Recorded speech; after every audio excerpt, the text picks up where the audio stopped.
Our top story today from thegatewaypundit.com. Watch as President Trump and VP Vance team up to completely obliterate an ungrateful Zelenskyy inside the White House. We're covering this story and so much more here on the Gateway Pundit's Week in Review.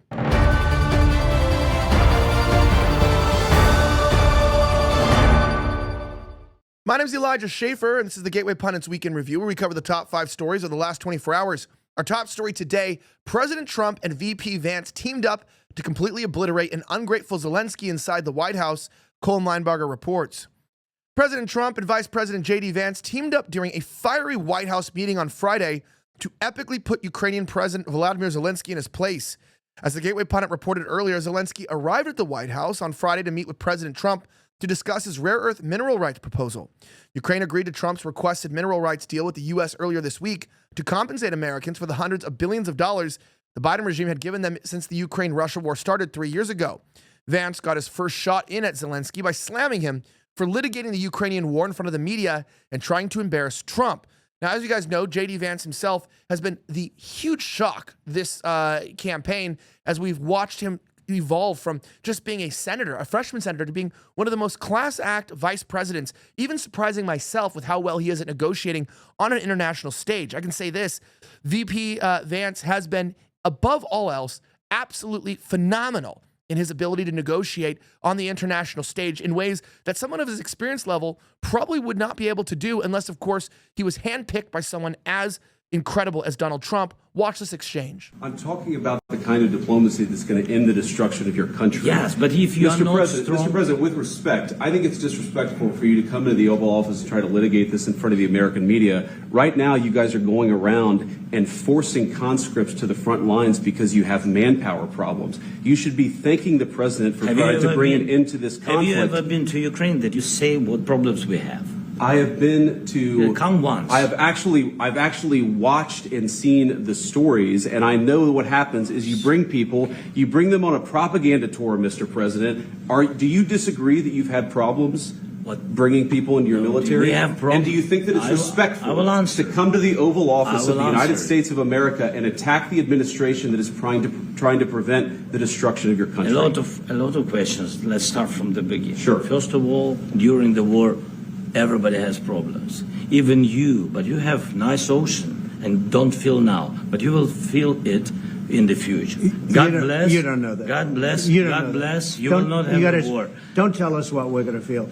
We're trying to solve a problem. Don't tell us what we're going to feel. I'm not telling you. Because you're in no position to dictate that. That's Remember exactly this. I'm not you're in no position to dictate what we're going to feel. We're going to feel very good. You will feel influence. We're going to feel very good and very strong. You will feel influence. You're right now not in a very good position. You've allowed yourself to be in a very bad position, and he happens to be right about it. From the very beginning of the war. You're not in a good position. You don't have the cards right now. With us, you start having cards. Playing cards. But right now, you don't. Yeah, you're playing cards. Mr. President. You're playing cards. Serious. You're gambling with the lives of millions of people. You're gambling with World War III. You're gambling with World War III.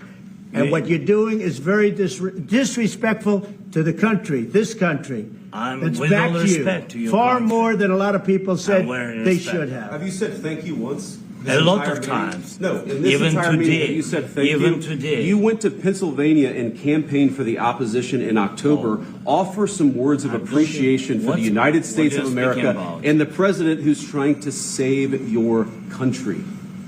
Well, it's pretty remarkable. I mean, look, when we see that absolute grandstanding by Zelenskyy trying to stiff Vance and Trump, I mean, these are two of the brightest guys that we've seen around the country.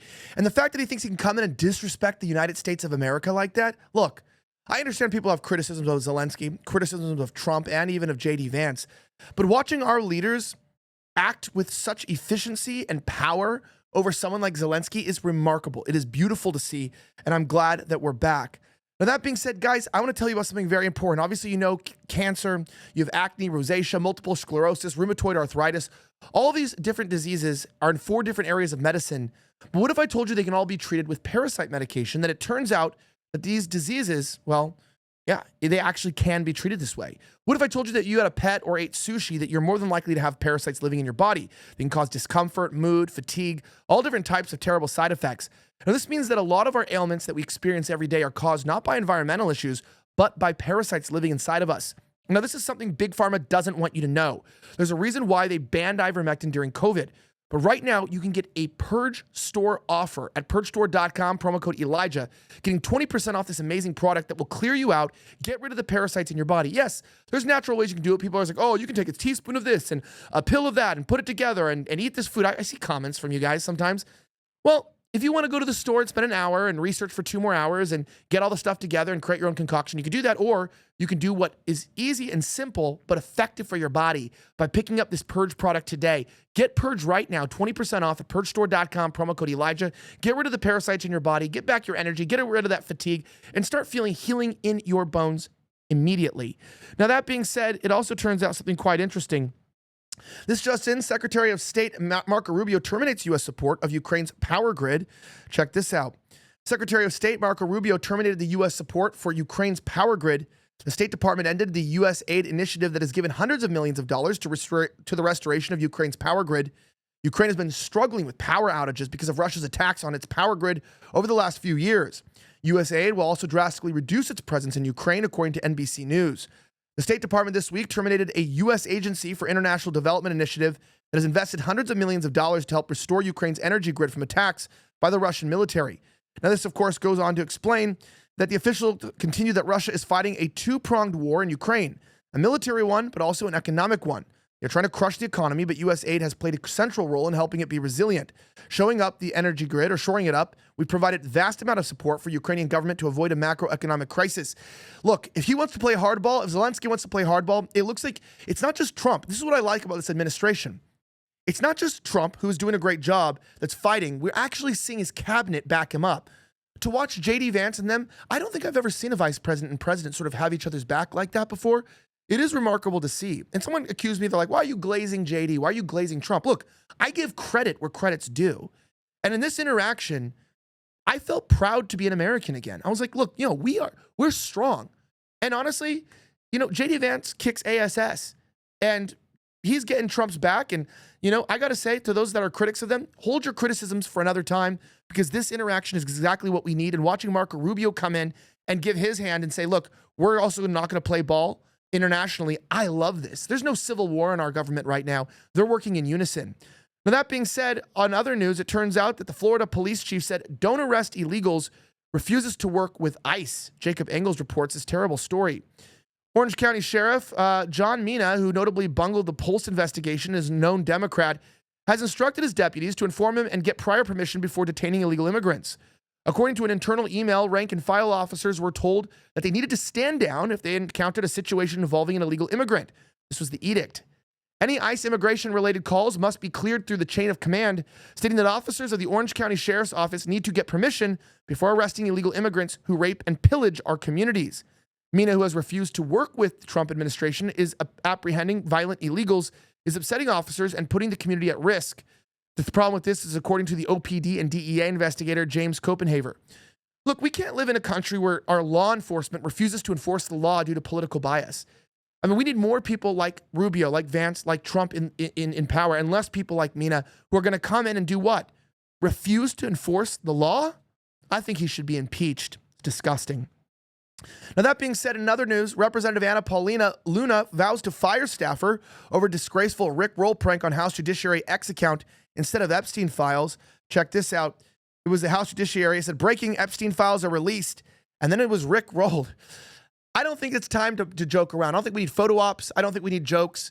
This is an illegal pedophile ring that served to blackmail our politicians, and we should take this at the utmost sincerity and severity and make sure that we're not taking this lightly. And I hope that our government gets back in order, because, jokes are jokes, and I love a good, laugh here and there, but not in these times. These are very uncertain times. Now, lastly, Gutfeld star announces cancer diagnosis, learned of it hours before giving birth to her first child. We have the full clip from you here. We'll watch it in just a moment. Of course, cancer in and of itself is such a terrible thing, but, I guess it's not really a video, but it's this. As Kat Timp said, an unconventional birth announcement here. Last week, I welcomed my first child. About 15 hours before I went into labor, I was diagnosed with breast cancer. Here at thegatewaypundit.com, we wish everyone at Fox News the best in their recovery. And as someone who's had family members die, and maybe you have too, from different health-related illnesses, say a prayer for Kat Timpf tonight if you're seeing this, or tomorrow, whenever you'd like to, and make sure that she knows that here at the Gateway Pundit, we celebrate our friends and we pray for them when they're in need. Thank you for watching another episode of the Gateway Pundits Week in Review. I'm Elijah Schaffer. Don't forget to get your mug from our official mug club. You can get it. It's embossed. It's heavy. It's wonderful. And you can grab it there. Have a great rest of the week, and may God bless the United States of America. I'm signing out.